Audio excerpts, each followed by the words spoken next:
Well, it's customary for us to confer the Silver Medallion on an individual who has had a significant impact on the growth and academic quality of Boise State University.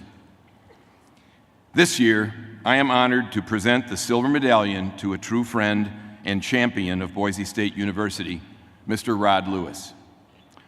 Rod Lewis is a graduate of Columbia University School of Law in New York and Brigham Young University, where he received his undergraduate degree in economics and Asian studies. Rod enjoyed a very successful professional career. He most recently served as Vice President for Legal Affairs, General Counsel, and Corporate Secretary for Micron Technology, where he recently retired after 22 years with the company. He oversaw the growth of Micron's legal department from a staff of 6, serving 1 manufacturing plant in Boise, to a staff of more than 30 with operations around the world. He also served on the Micron Technology Foundation board, which has provided tremendous support for Boise State over the years. In March 2000, Rod was appointed by the governor to the Idaho State Board of Education. Rod served on the board for 15 years, making him one of the longest-serving board members in history. During this time, he was elected to 2 terms as president of the board and provided leadership as a member of every board committee. Most significantly for Boise State was Rod's leadership and advocacy during a period of significant growth and transformation for our campus. He was instrumental in supporting the vision for Boise State that led to our recent designation as a national doctoral research university. He understood the importance of Boise State to the region and state, and thanks to his support, advice, and counsel on so many of our initiatives, Boise State has become the largest graduate school in Idaho and also the largest producer of bachelor's degrees. As a trustee, Rod championed our vision with his fellow board members and elected officials. He also challenged the university to do more to serve our students, our community, and the regional and state economy. My staff and I always knew with Rod on the board that our proposals for programs and policies, our homework, so to speak, had to be in perfect shape, because if there was a problem, he'd find it. I have counted personally on Rod's friendship, his counsel, more times than you can imagine during my presidency, and he deserves significant credit for helping to shape the Boise State University of today. I want to thank Rod and his wife Charlotte publicly and personally for their years of devotion to Idaho's public universities and colleges, to this community, to the state of Idaho, and of course specifically to Boise State University. Rod, I am honored to invite you to join me here to accept the Silver Medallion, Boise State's highest recognition of service.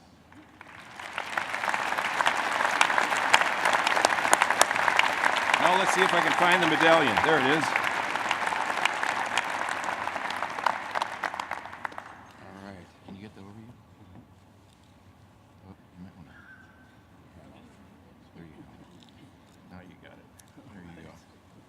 The floor is yours. Thank you so much.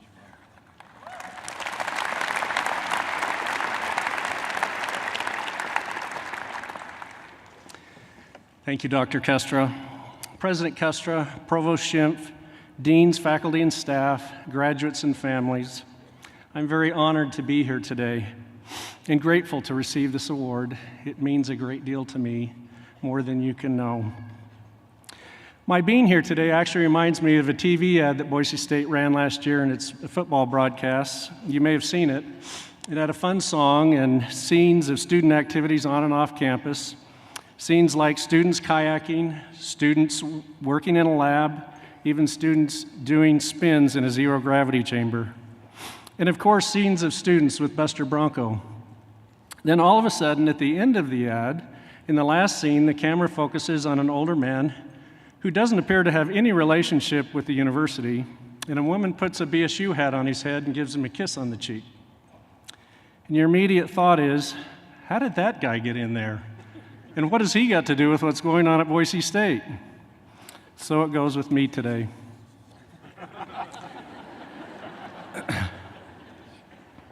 I appreciate Governor Kempthorne and Governor Otter's willingness to allow me to serve on the State Board of Education and to serve as a trustee of this great university. Little did I realize what I was getting myself into when they first asked me to serve. It has been a challenging and rewarding journey. I would also like to thank personally Steve Appleton and Mark Durkin and my associates at Micron who supported me as I attempted to serve here at the State Board of Education and with this university. And I am grateful to my fellow board members with whom I served these many years and for their dedicated efforts to oversee our institutions of higher learning here in Idaho. I am especially grateful for the patience of my wonderful wife, Charlotte, and my children, who tolerated my many nights of poring over board materials and attending board meetings, committee meetings, subcommittee meetings, all of the meetings we're required to attend as board members, in addition to tending to my duties at Micron.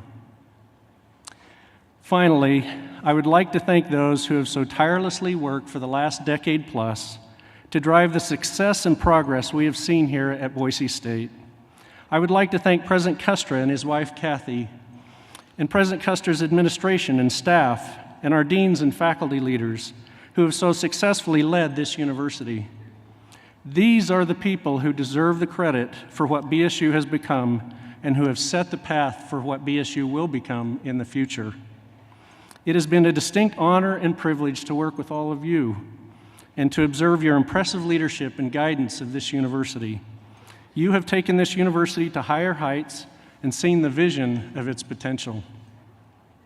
I want to congratulate all of you, the graduates and your families here today.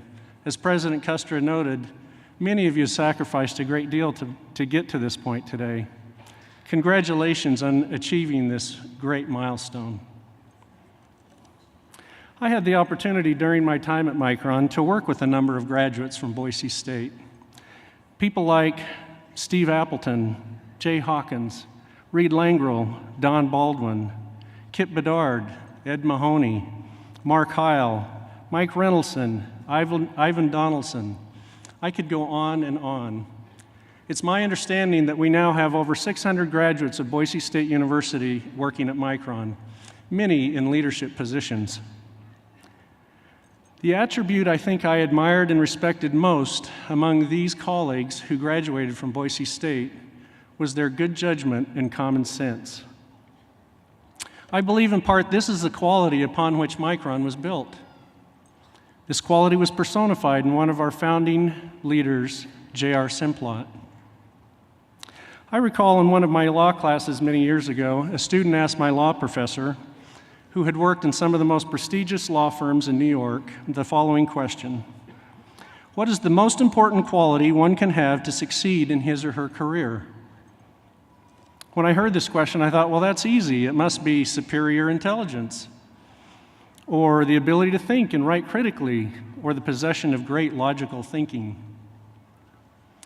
But that was not my professor's answer, and I will never forget his response. It has resonated with me repeatedly throughout my career. Surprisingly, my professor said, the most important quality to succeed in one's career is good judgment. That is the quality most sought after in the workplace. Frankly, I didn't believe him at the time. Yet I have come to learn over my 30-year career, as I have worked and served with some of the brightest minds and most skilled lawyers in the world, that his response was absolutely correct. The quality I valued most in those with whom I worked and in those whom I hired to represent Micron was good judgment. Even the most brilliant mind and the sharpest legal skills cannot substitute for good judgment. So what is good judgment?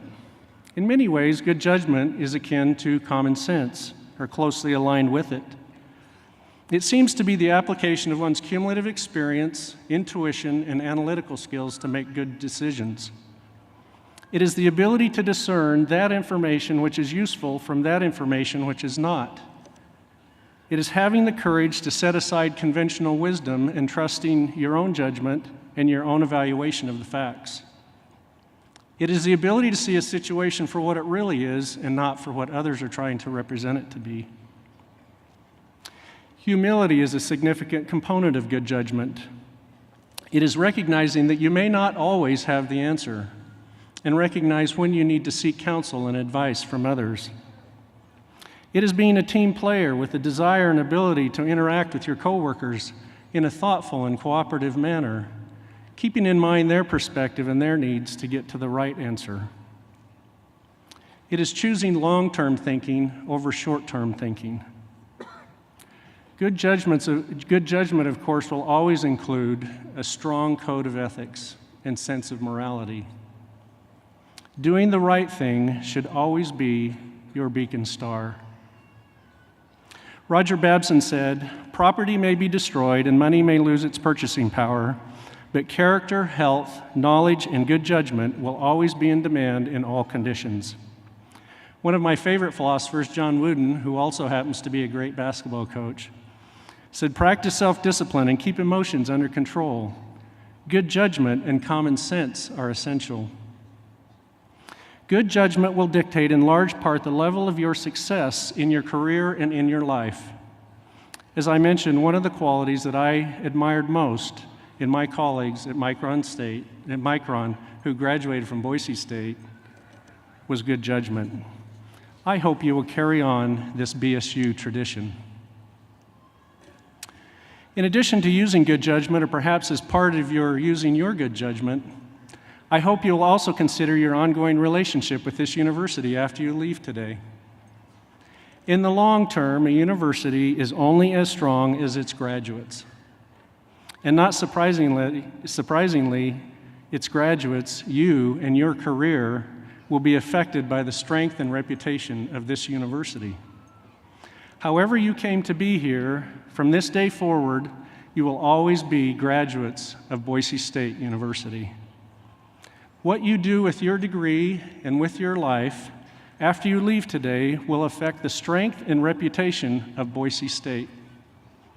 Your reputation, your success, your leadership in your families and in your communities, your work habits, your willingness to serve others, your willingness to give back, your ethics, will all directly reflect on Boise State. Presidents, provosts, deans, professors, and even coaches will come and go, but the future of this university belongs to you. BSU's reputation and growth will rise on your shoulders. And not surprisingly, as this university grows, it will directly benefit you. A strong university will reflect on who you are, where you came from, the quality of your education, and your abilities. It will enhance your opportunities throughout your career.